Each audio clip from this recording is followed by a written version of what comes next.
ဆိုတော့ကျွန်တော်တို့နောက်တော့ပြန်ပြီးတော့စီစီအားယူရအောင်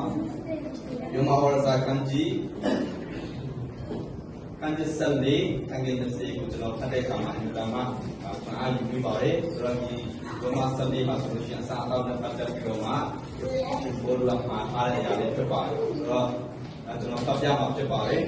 ဘုရားဒီအမှုတော်ကိုတင်းအစာလို့ငါဖြစ်စီနေအစာမျိုးမျိုးတို့ဒီစင်ကြီးသုတ်တော်လေး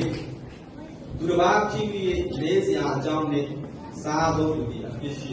လို့ပြောထားတာဖြစ်တယ်ဆိုတော့တခြားအောက်ကဟာကျွန်တော်မပြောတော့ဘူးနည်းနည်းကြာသွားမှဆိုလို့ဒီဘောကအကြောင်းလေးကျွန်တော်ပြောချင်ပါတယ်ဒါဒီအမှုတော်ကိုတင်းအစာလို့ငါမဖြစ်စီနေဆိုတဲ့ဟာပေါ့နော်ဆိုတော့တရားခင်ကကျွန်တော်တို့လူသားတွေကိုလေအမြဲတမ်းရွေးချယ်ကိုရအတွက်ပေးထားတယ်နော်နှမျိုးစီအမြဲတမ်းရွေးချယ်ကိုပေးထားတာဖြစ်တယ်ကောင်းတာလုပ်မလားမကောင်းတာလုပ်မလားဘိုးရဲ့စုပ်တဲ့ချက်ပုံမှာပဲပုံပြီးတာဖြစ်တယ်နော်အာရဏယောဂကိုလေကြည့်မယ်ဆိုလို့ရှိရင်နော်ကျွန်တော်တို့ပြရမှာဖြစ်တယ်တရားခင်ကဘာမှာထားလဲ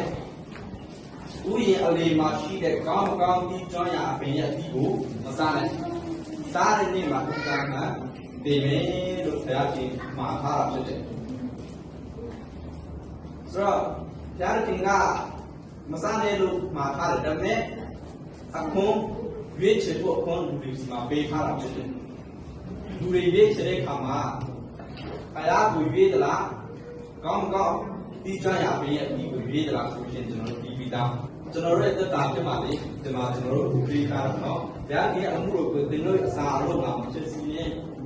တခါလေကျရင်ကျွန်တော်တို့ဘုရားငါရွေးချယ်မှုပေးထားတာဖြစ်တယ်ဘုရားကြောင်းသွားမလားအိမ်မှာနေမလားနော်အလုပ်ကတော့မမျိုးပေါ့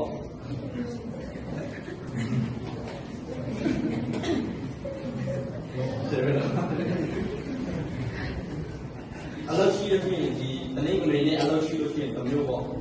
အလုပ်လေးပိတ်တယ်လုပ်စရာလည်းမရှိဘူးဘာဝတ္ထုစီလေးရှိတယ်ဒါပေမဲ့ကျွန်တော်တို့ရွေးချယ်လိုက်တဲ့ຢာဟာဖယားဖတ်မှရွေးသလားအိမ်မှာနေပြီးတော့မှလုပ်ချင်တာလုပ်ဖို့ရွေးသလားအဲ့ဒီຢာဟာကျွန်တော်တို့မတမအရေးကြီးတဲ့ຢာဖြစ်ပါတယ်ဒီနေ့ကျွန်တော်တို့ရဲ့နော်အစာအတွက်ဘုရားရဲ့အမှုတော်ကိုဖြစ်စေတယ်လို့ဖြစ်ဖို့ရမှာမှအရေးကြီးတယ်ကျွန်တော်တို့ရဲ့ဝမ်းစာအတွက်လေကျွန်တော်တို့တခါလေကြာရင်အဲ့လိုမျိုးဝမ်းစာလို့တစ်ခုထဲကိုကျွန်တော်တို့မပြောချင်ပဲနဲ့နော်ကျွန်တော်တို့ပျော်ဖို့အတွက်ကျွန်တော်တို့နော်စိတ်ကျဉ်တဲ့ဖို့ရအတွက်ဘုရားရဲ့အမှုတော်ကိုညှင်းပေလို့ဖြစ်ဖို့ရမှာအရေးကြီးတယ်